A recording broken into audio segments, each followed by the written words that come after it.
Welcome to ఉద్యోగ అన్వేషణ channel. ఈరోజు ఈనాడు ఎడిటోరియల్ ఏమేమి ఇచ్చారో చూద్దాము. 16th డిసెంబర్ 2023 ఎడిటోరియల్స్ ఆర్టికల్స్ చూద్దాము. అందులో ఫస్ట్ ఆర్టికల్ వచ్చేసి బెంబెలెత్తిస్తున్న ప్లాస్టిక్ భూతము. ఇదొకటి. ఈ ఆర్టికల్ ప్లాస్టిక్ గురించి ఇచ్చారు. అంటే ప్లాస్టిక్ విచ్చలవిడిగా నిత్య జీవితంలో ఉపయోగించడం వల్ల అది ఎక్కడ పడితే అక్కడ కుప్పల్లాగా పేరుకుపోవడం, దానివల్ల జంతువులు, జీవరాశులు ఆహారంగా తీసుకోవడము, దానివల్ల అవి చనిపోవడము, కోశ రిలేటెడ్ వ్యాధులు రావడము, జంతువులు చనిపోవడము, అది మానవుని యొక్క జీవితం మీద ప్రభావం పడడము, సముద్రాల్లో కూడా ప్లాస్టిక్ ఉండడము. ప్లాస్టిక్ అంత తొందరగా డిగ్రేడ్ అవ్వదు. అంత డిగ్రేడ్ కావాలంటే యాక్చువల్లీ కొన్ని సంవత్సరాలు పట్టినా కానీ ప్లాస్టిక్ అందరు డిగ్రేడ్ కాదు. కాబట్టి ప్లాస్టిక్ అనేది ఇది ఒక పెనుభూతంగా పరిణమించిందని ఈ ఆర్టికల్ యొక్క ముఖ్య ఉద్దేశము. దీన్ని చూద్దాం మళ్ళీ. తర్వాత సామాన్యుడికి సత్వర న్యాయము ఇంకో ఆర్టికలు. అంటే కోర్టుల్లో పేరుకుపోయిన కేసుల గురించి ఇది. నెక్స్ట్ వచ్చేసి పరిశోధన రాశిలోనే ఘనము, అంటే పరిశోధన రాశిలోనే ఘనం, ఇదొక ఆర్టికల్. ఇవన్నీ చూద్దాము, ఇంపార్టెంట్. ఇంకో ఆర్టికల్ డాలర్ దర్జాకు గండి. అంటే డాలరు అంటే విదేశీ మారక ద్రవ్యంగా ఎక్కువ, అంటే సగం కంటే ఎక్కువ దేశాలు ఈ డాలర్ని వినియోగిస్తున్నాయి. అది దానివల్ల ఇప్పుడు అంత డాలర్ విలువ పడిపోయే అవకాశం ఉందని చెప్తున్నారు. అయితే ఫస్ట్ చూద్దాము ప్లాస్టిక్ అనేది బెంబెలెత్తిస్తుందని. ప్లాస్టిక్ మన నిత్య జీవితంలో ఉపయోగిస్తున్నాము. ఈ ప్లాస్టిక్ ఉపయోగించడం వల్ల దాన్ని మళ్ళీ తిరిగి అంటే సరిగ్గా రీసైక్లింగ్ చేయకుండా కుప్పలు తెప్పలుగా పేరుకుపోవడం వల్ల జంతువుల యొక్క శ్వాసకోశ వ్యాధులకు కారణమయ్యి చనిపోతున్నాయి. చూద్దాం ఆర్టికల్ ఒకసారి. ప్లాస్టిక్ సమస్య ప్రస్తుత ప్రపంచాన్ని వణికిస్తుంది. ప్లాస్టిక్ వ్యర్థాలు భూమి, జలవనరుల్లో చేరడం వల్ల అవి కాలుష్య బారిన పడుతున్నాయి. వాటిని తిని జలచరాలు, పశుపక్షాదులు పెద్ద ఎత్తున మృత్యువాత పడుతున్నాయి. ఈ అనర్థాలకు నివారించేందుకు ప్రభుత్వాలు సమర్థ చర్యలను తీసుకోవాలి అని చెప్తున్నారు. ప్రస్తుతం ప్లాస్టిక్ వినియోగము మన నిత్య జీవితంలో భాగంగా మారింది. ఈ క్రమంలో ప్లాస్టిక్ వ్యర్థాలు ఎక్కడికక్కడ పేరుకుపోయాయి, పెను సమస్యలు తెచ్చిపెడుతున్నాయి. ఆస్ట్రేలియా, న్యూజిలాండ్ మధ్య టాస్మాన్ సముద్రంలో ఉన్న లార్డ్ హోర్న్ ద్వీప తీరంలో మరణిస్తున్న పక్షులు, చేపలు, జంతువుల శరీరాలను వైద్య నిపుణులు పరిశీలించారు. వాటి పొట్టలో ప్లాస్టిక్ అవశేషాలు కనిపించాయి. ప్లాస్టిక్ ముక్కలను ఆహారమని భ్రమపడి అవి మింగేస్తున్నాయి. ప్లాస్టిక్ రేణువులు ప్రాణులు జీర్ణ వ్యవస్థకు దెబ్బతీసి వాటిని మృత్యు ముఖంలోకి నెడుతున్నాయి. లండన్లోని నేచురల్ హిస్టరీ మ్యూజియం శాస్త్రవేత్తలు ఈ స్థితిని ప్లాస్టికోసిస్ అనే పేరు పెట్టారు. ప్రపంచవ్యాప్తంగా ఏటా కోట్ల సంఖ్యలో ప్రాణాలు ప్లాస్టికోసిస్ వల్ల ప్రాణాలు కోల్పోతున్నారు. వాటిలో కొంగలు, బాతులు, కొన్ని సముద్ర పక్షులు, తిమింగలాలు, డాల్ఫిన్లు, పెద్ద చేపలు, ఇతర జంతువులు ఉంటున్నాయి. ప్లాస్టిక్ ముక్కలు తిని మృత్యువాత పడుతున్న పక్షులు, ఆవులు, ఇతరత్ర జంతువుల జీర్ణాశయాన్ని పరిశీలించిన వైద్యులు నిర్ఘంతపోయాడు. ఒక్కో పక్షి, జంతువు శరీరంలో గరిష్టంగా 300 వరకు ప్లాస్టిక్ కవర్ల ముక్కలు కనిపిస్తున్నట్టుగా గుర్తించారు. ఇందులో ఇంపార్టెంట్ ఏంటంటే ఇక్కడ మన న్యూజిలాండ్కును ఆస్ట్రేలియాకు మధ్యలో ఉన్న టాస్మాన్ శ్రీ, ఇది ఎగ్జామ్ పాయింట్ ఆఫ్ వ్యూలో ఇంపార్టెంట్. ఇంకొకటి ఏంటంటే ఇక్కడ ఉన్న దీవి ఎక్కడ అని అంటే ఇది పరిశోధన జరిగింది లార్డ్ హో దీవుల్లో. ఈ పరిశోధన అనేది తీరంలో చేయడం ద్వారా, అంటే చేపలు కానీ జంతువులు కానీ వాటి శరీరంలో ఈ ప్లాస్టిక్ కనిపించిందని చెప్తున్నారు. అయితే దీన్ని ఏమంటారు, ఈ పరిస్థితిని ప్లాస్టికోసిస్ అని అంటారు అన్నట్టు. శాస్త్రవేత్తలు దీనికి పేరు పెట్టారు. ఎవరు పెట్టింది? లండన్లోని నేచురల్ హిస్టరీ మ్యూజియం శాస్త్రవేత్తలు ఈ స్థితిని పేరు పెట్టడం అనేది జరిగింది. వీటి శరీరంలో దాదాపుగా 300 వరకు ప్లాస్టిక్ కవర్లు ఉన్నట్టుగా కనిపిస్తున్నాయి. అంటే గరిష్టంగా 300 వరకు ప్లాస్టిక్ కవర్లు. చూడండి ఎంత హెవీగా ఉందో. 300 ప్లాస్టిక్ కవర్లు అంటే అది మామూలు మాటేనా? ప్రపంచవ్యాప్తంగా ప్లాస్టిక్ వ్యర్థంలో 10%లోనే పునర్వినియోగంలోకి వస్తున్నట్టుగా అధ్యయనాలు స్పష్టం చేస్తున్నాయి. భారత్లో ఏటా దాదాపు 34 లక్షల టన్నుల ప్లాస్టిక్ వ్యర్థాలు ఉత్పత్తి అవుతున్నాయి. వాటిలో 30% పునర్వినియోగానికి నోచుకుంటున్నాయి. ఇటీవల ఒక పరిశీలన వెల్లడించింది. ఐరోపా ఖండంలోని పలు దేశాలు ఒకసారి వాడిపడేసే ప్లాస్టిక్లను నిషేధించాయి. భారత్ సైతం ఇదే నిర్ణయం తీసుకుంది. అయితే నిర్దేశిత ప్రమాణాల అనుగుణంగా లేని ప్లాస్టిక్ కవర్లను ఇండియాలో నేటికి యథేచ్ఛగా వినియోగిస్తున్నాయి. ప్లాస్టిక్ వ్యర్థాలను విచ్చలవిడిగా పడేస్తుండడంతో వర్షాకాలంలో అవి డ్రైనేజీలకు అడ్డుపడి వరద సమస్య తలెత్తుతుంది. పశువులు, ఇతర ప్రాణులు వాటిని తిని మృత్యువాత పడుతున్నాయి. ప్లాస్టిక్ వ్యర్థాలు భూమితో పాటు సముద్రాలు, నదులు, ఇతర జల వనరులను ముంచెత్తిస్తున్నాయి. గంగా, కావేరి, యమున, పెన్న, గోదావరి, కృష్ణ, తుంగభద్ర తదితర నదుల్లో టన్నుల కొద్ది ప్లాస్టిక్ వ్యర్థాలు పేరుకుపోతున్నట్లుగా దేశవ్యాప్తంగా పలువురు పర్యావరణ ప్రేమికులు ఆవేదన వ్యక్తం చేస్తున్నారు. ప్లాస్టిక్ కాలుష్య నివారణకు సంబంధించి వచ్చే ఏడాదిలోగా చట్టబద్ధమైన ఒప్పందం కుదుర్చుకోవాలని 175 దేశాలు గతంలో నిర్ణయించాయి. వాస్తవానికి ప్రభుత్వాలు సరైన దృష్టి సారిస్తే ప్లాస్టిక్ వ్యర్థాలను ఉపయుక్తంగా మార్చుకోవచ్చు. ప్లాస్టిక్ వ్యర్థాలను ఉక్కు, ఇతర పరిశ్రమల్లో బొగ్గుకు బదులుగా ఇంధనంగా ఉపయోగించే అవకాశం ఉంది. ముఖ్యంగా బయోమైనింగ్ సహాయంతో వ్యర్థాలను జీవ ఎరువులుగా మార్చవచ్చు. రసాయన ఎరువుల మూలంగా భూసారము క్రమంగా దెబ్బతింటుంది, ఉత్పాదకత తగ్గిపోతుంది. ఇలాంటి పరిస్థితుల్లో జీవ ఎరువుల అవసరం చాలా ఉంది. ఇందోరు, ముంబై తదితర నగరాల్లో తడి, పొడి చెత్తలను సేకరించి 8 గ్రేడ్లుగా విభజిస్తున్నారు. చెత్తల్లో అంతర్భాగంగా ఉన్న మెగ్నీషియం, జింక్, కాల్షియం వంటి ఎన్నో రకాల ధాతువులను వేరు చేసి సేంద్రియ ఎరువులు రూపొందిస్తున్నారు. దీనికోసము కేంద్ర కాలుష్య నియంత్రణ మండలి, జాతీయ హరిత ట్రిబ్యునల్ మార్గదర్శకాల మేర నగర శివారుల్లో విశాలమైన డంపింగ్ యార్డులు ఏర్పాటు చేసి యంత్రాల సహాయంతో చెత్తను వేరు చేస్తారు. 2 తెలుగు రాష్ట్రాల్లో భారీగా వ్యర్థాలు జమ అవుతున్నాయి. ప్లాస్టిక్ భూతం నానాటికి జడలు విప్పుతున్న నేపథ్యంలో ప్రభుత్వాలతో పాటు ప్రజలు సైతం తగిన చర్యలు తీసుకోవాలి. ప్లాస్టిక్ వ్యర్థాలు పూర్తిగా పునర్వినియోగానికి నోచుకునేలా పాలకులు ప్రణాళికలు రూపొందించాలి. ప్రజలు సైతము వస్తువుల కొనుగోలుకు వెళ్ళేటప్పుడు వస్త్రాలతో చేసిన చేతి సంచులను తీసుకెళ్ళాలి. దేశీయంగా కొన్ని చోట్ల ప్లాస్టిక్ వ్యర్థాలతో రహదారులు నిర్మిస్తున్న టైల్స్ సైతము తయారు చేస్తున్నారు. ప్లాస్టిక్ వ్యర్థాలను ఇలా ఉపయుక్తంగా మలుచుకోవడంపై పరిశోధకులు, ప్రభుత్వాలు సరైన ప్రోత్సాహం అందించాలి. అంటే ప్లాస్టిక్ నదుల్లో, సముద్రాల్లో ఇట్లా బాగా కలిసిపోయి టన్నులుగా పేరుకుపోవడం. ఇక్కడ ఈవెన్ ట్రెక్కింగ్ చేసేటప్పుడు హిమాలయాల్లో కూడా ప్లాస్టిక్ అంటే వాటర్ బాటిల్ కానీ ఏదైనా కానీ ఇప్పుడు నిత్య జీవితంలో మనం యూజ్ చేస్తూనే ఉన్నాం ప్లాస్టిక్. అవన్నీ అవాయిడ్ చేయాలి. ప్రజలు కూడా భాగస్వామ్యులు అయితేనే ఈ ప్లాస్టిక్ అనేది కొంతవరకు ఈ బాధ నుంచి ఉపశమనం జరగవచ్చు. ఇంకొకటి రోడ్లలో కానీ రోడ్లు వేసేటప్పుడు కూడా ఈ ప్లాస్టిక్ని రీసైక్లింగ్ చేసి ఉపయోగిస్తున్నారు. దీన్ని పెద్ద ఎత్తున ఉపయోగించేటట్టుగా ప్రభుత్వాలు కూడా సహాయం చేయాలని ఈ ఆర్టికల్లో ఇచ్చిండ్రు. సెకండ్ ఆర్టికల్ చూద్దాము. ఇది కూడా ఇంపార్టెంట్. కోర్టులో యాక్చువల్లీ చాలా కుప్పలు తెప్పలుగా కేసులు అనేది పేరుకుపోతున్నాయి. సామాన్యుడికి సత్వర న్యాయము అంటే సామాన్యులకు సత్వర న్యాయం అంటే త్వరగా న్యాయము దొరికేటట్టుగా చేయాలి. ఎందుకంటే ఇప్పుడున్న మన కోర్టులలో సుప్రీంకోర్టు హైయెస్ట్ కోర్ట్ అన్నట్టు. దాని తర్వాత హైకోర్టులు, సబార్డినేట్ కోర్ట్స్, సివిల్ కోర్ట్స్, ఇవి చాలా రకాలైన కోర్ట్స్ ఇట్లా కింద హైరార్కీ అంటే ఆ హైరార్కీ లెవెల్లో కోర్టులు అనేది పనిచేస్తున్నాయి. కానీ దాదాపుగా మన ఆల్ ఓవర్ ఇండియాలో చూస్తే దాదాపుగా 5 లక్షల వరకు కేసులు అనేది పెండింగ్లోనే ఉన్నాయి. ఇవి ఒక్కొక్క కేసు విచారణ జరిగి న్యాయం జరిగేటప్పటికి 10 నుంచి 15 సంవత్సరాలు పడుతుంది. అంటే 15 సంవత్సరాల వరకు ఆ పెట్టిన పర్సన్ తను గ్రీవియన్స్ని సత్వరంగా తీసుకోలేడు. కాబట్టి తొందరగా న్యాయం జరిగితే ఏదైనా తప్పు చేసే వాళ్ళు కూడా అరే ఇది చేయొద్దనే ఆలోచన జరుగుతుంది.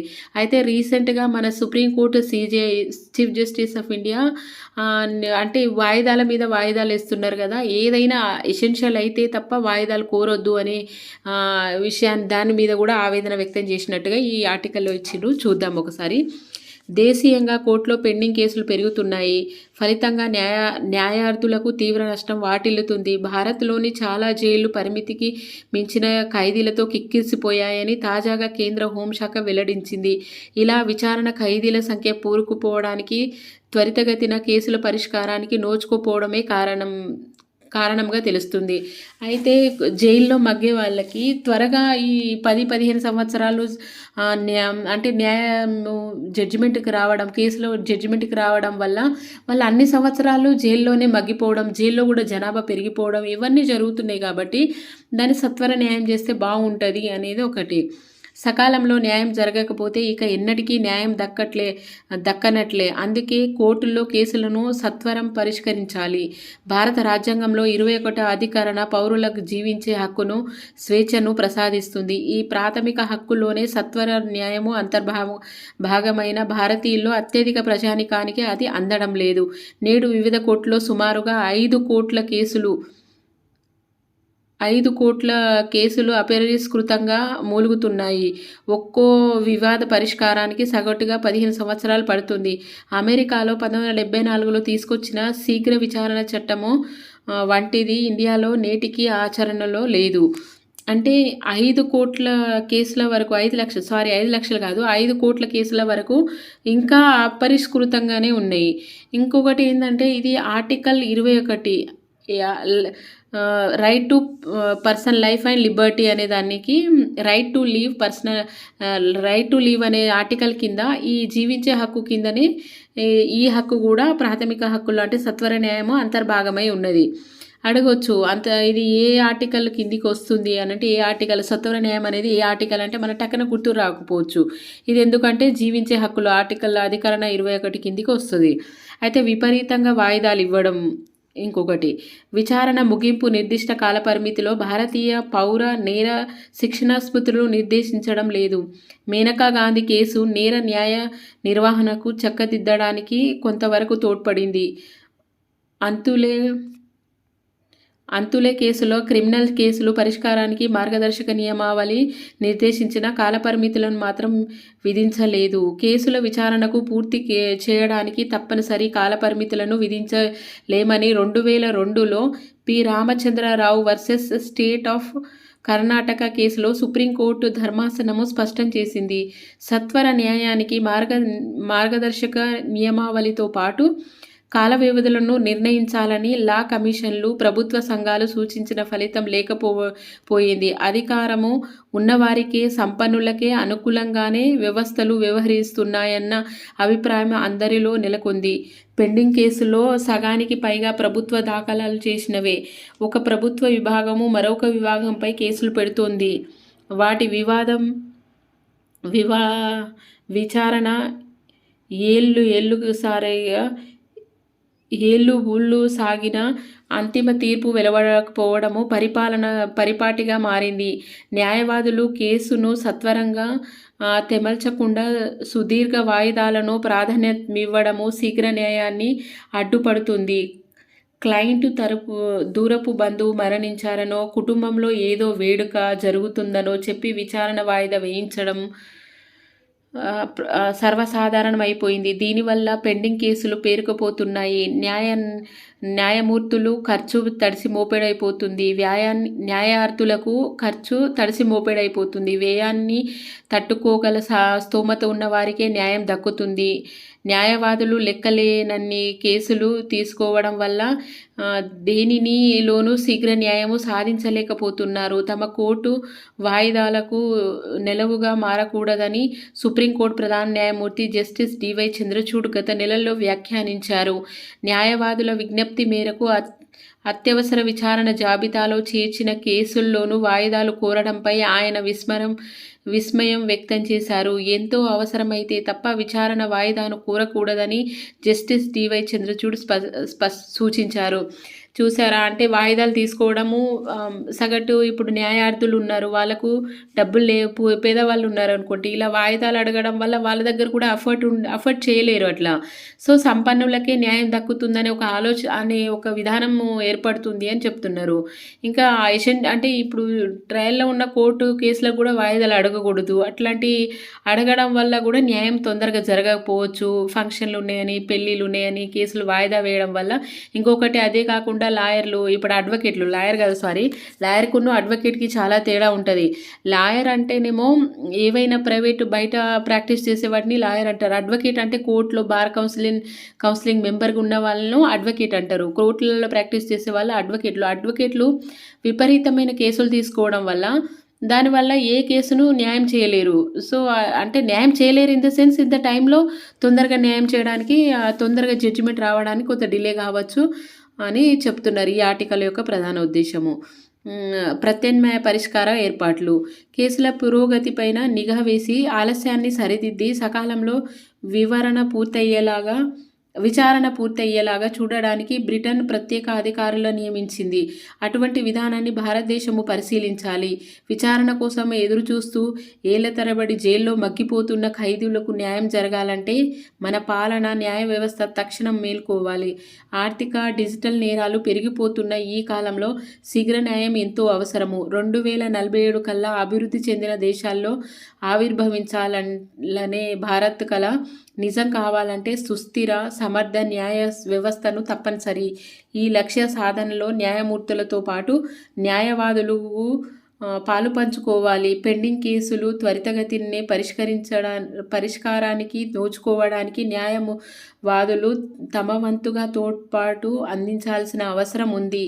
వీలైన సందర్భాల్లో ప్రత్యామ్నాయ విచారణ పరిష్కార ఏర్పాట్లను చేయాలి. న్యాయ విద్య క్రమబద్ధీకరించడంతో పాటు న్యాయవాదులు ఎప్పటికప్పుడు తమ నైపుణ్యాలను పదును పెట్టుకునే వెసులుబాటు ఉండాలి. దానికోసం ప్రత్యేక శిక్షణా కార్యక్రమాలను నిర్వహించాలి. న్యాయ వ్యవస్థ విద్యార్థులు సమర్థవంతంగా వాదనలు వినిపించే సత్తాను సాధించాలి. కాబట్టి సత్వర న్యాయం రావడానికి ఈ ప్రత్యామ్నాయ పరిష్కారాలను పాటిస్తే కొంతవరకు పెండింగ్లో ఉన్న ఈ కేసులు అనేది తగ్గడానికి అవకాశం ఉంటుంది. థర్డ్ ఆర్టికల్ చూద్దాము. డాలర్ దర్జాకు గండి. అంటే డాలరు దర్జాగా సగం కంటే ఎక్కువ దేశాలు డాలర్ని తమ విదేశీ మారక ద్రవ్యంగా వినియోగిస్తున్నాయి. అంటే వ్యాపారం చేయడం, ఎగుమతి దిగుమతుల్లో ఎక్కువ శాతము ఎక్కువ దేశాలు ఈ డాలర్ని వినియోగిస్తున్నారు.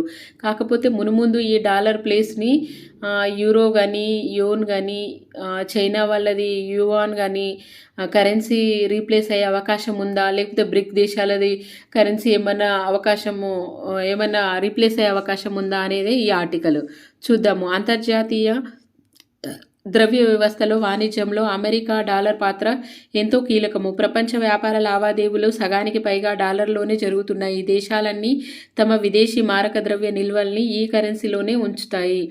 అయితే శక్తివంతమైన డాలర్ భవిష్యత్తులో ప్రభ కోల్పోతుందనే అభిప్రాయాలు ఇటీవల వ్యక్తమవుతున్నాయి.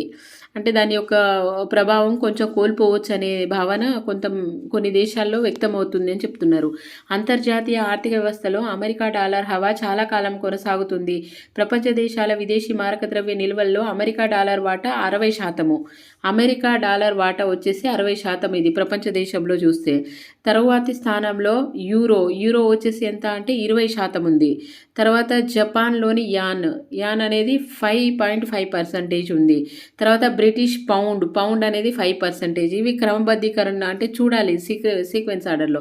చైనీస్ వాళ్ళది యువాన్ అనేది ఎంత ఉన్నది, 2.6% అని ఉన్నది ఉన్నాయి. భారతదేశ విదేశీ మారక ద్రవ్యం మొత్తం విలువ సుమారుగా 60,000 కోట్ల డాలర్లు మన ఇండియాది.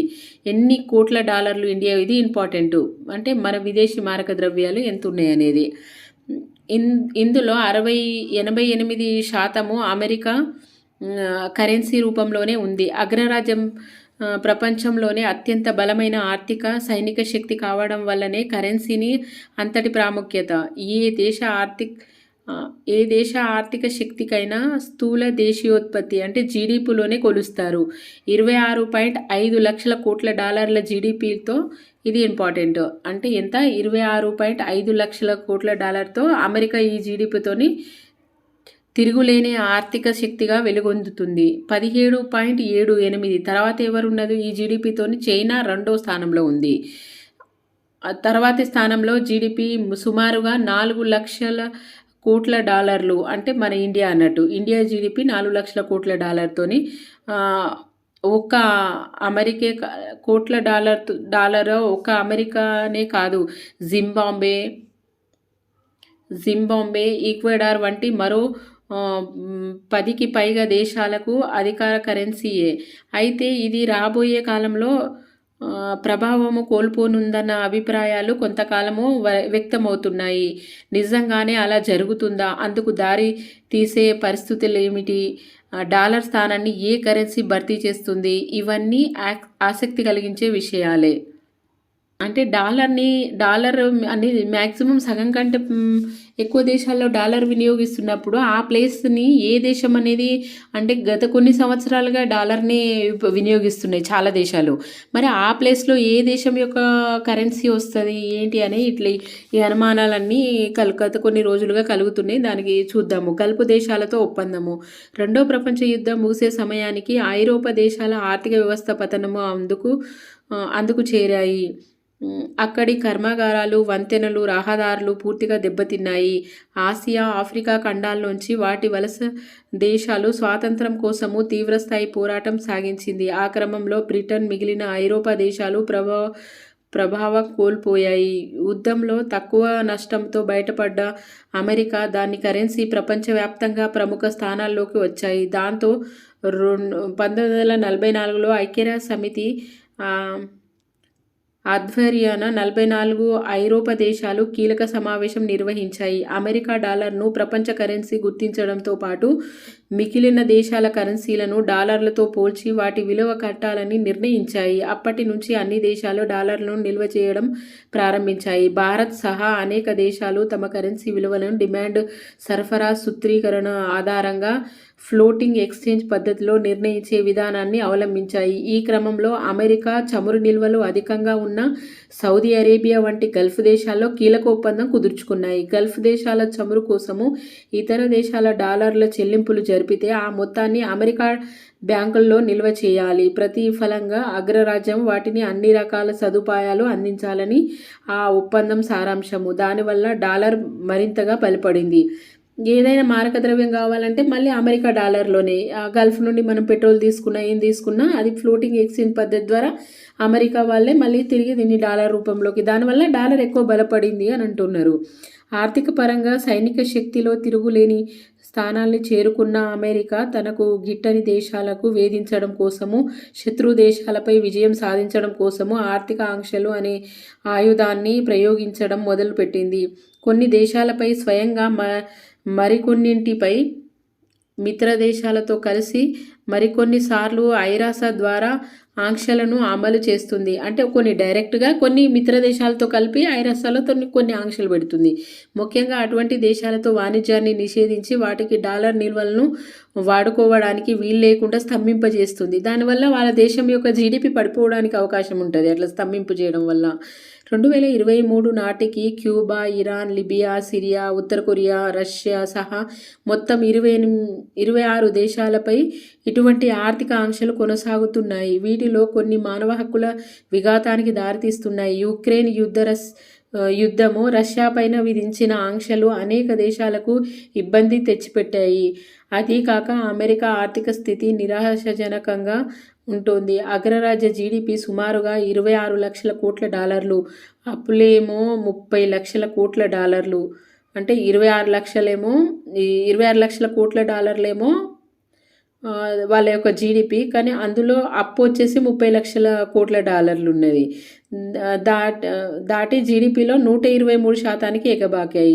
స్థూల దేశీయోత్పత్తి వృద్ధి రేటు చాలా తక్కువగా ఉంటుంది. అటువంటి పరిస్థితుల్లో అనేక దేశాలు వాణిజ్యము, విదేశ మారక ద్రవ్య నిల్వల కోసం ప్రత్యామ్నాయ కరెన్సీలను వెతకడం మొదలుపెట్టాయి.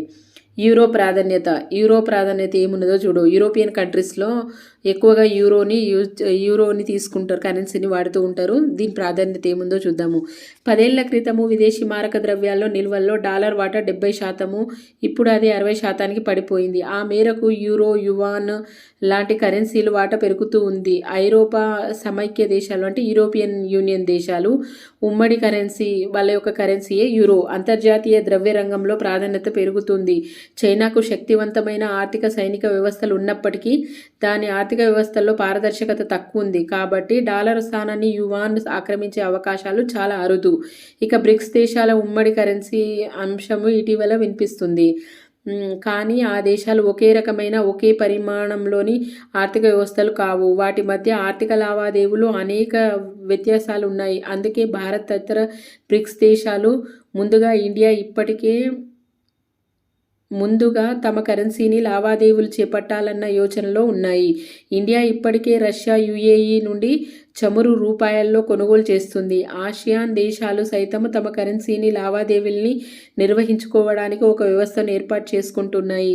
ఈ ప్రక్రియ మరికొన్ని దేశాలను విస్తరిస్తే డాలర్ కేంద్రీకృత కరెన్సీ వ్యవస్థలో భారీ మార్పులు చోటు చేసుకుంటాయి. అన్ని కరెన్సీలతో పాటే డాలర్ కూడా వ్యవస్థలో ఒక ప్రధాన కరెన్సీగా కొనసాగుతుంది. ఇవి కూడా సమాన ప్యారలల్గా ఉంటాయని చెప్తున్నారు.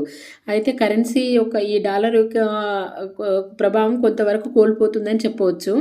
అది కాకుండా యూరోపియన్ యూనియన్ లో వాడే ఈ యూరో అనేది అది ఎక్కువ కరెన్సీ వాడుకలో రావడానికి ఎక్కువగా వినియోగించవచ్చు అని అంటున్నారు. యూరో తర్వాత నెక్స్ట్ చూస్తే ఇంకొకటి బ్రిక్స్ కంట్రీస్. బ్రిక్స్ దేశాలు ఇంతకుముందు బ్రిక్స్ గురించి కూడా ఒకసారి చూసుకోండి. ముందు 4 ఉండేటి, తర్వాత సౌత్ ఆఫ్రికా అనేది ఇందులో యాడ్ అవ్వడం జరిగింది. బ్రిక్స్ అబ్రివేషన్ ఏంటంటే Brazil, Russia, India, China, south Africa. ఎందుకంటే ఒకవేళ దీని కరెన్సీని తీసుకున్నా కూడా వీటిలో ఉన్న ఈ దేశాల యొక్క అన్నీ ఒకే విధంగా లేవు, డిఫరెంట్గా ఉన్నాయి వీళ్ళ ఎకానమీస్, జీడిపిస్ కూడా చూస్తే. అందుకనే అది కొంతవరకు. ఇంకొకటి చైనాది యువాన్ అని అంటారు కదా, దాని కూడా ఆ కరెన్సీ కూడా, ఎందుకంటే అదంతా చైనా అంత పారదర్శకంగా లేదు కాబట్టి కొంచెం స్కోప్ తక్కువ అని చెప్తున్నారు. ఇది ఈరోజు ఆర్టికల్. ఇవ్వండి ఈరోజు ఆర్టికల్స్. మీకు ఒకవేళ ఈ ఆర్టికల్స్ నచ్చితే లైక్ చేసి సబ్స్క్రైబ్ చేయండి. ధన్యవాదాలు.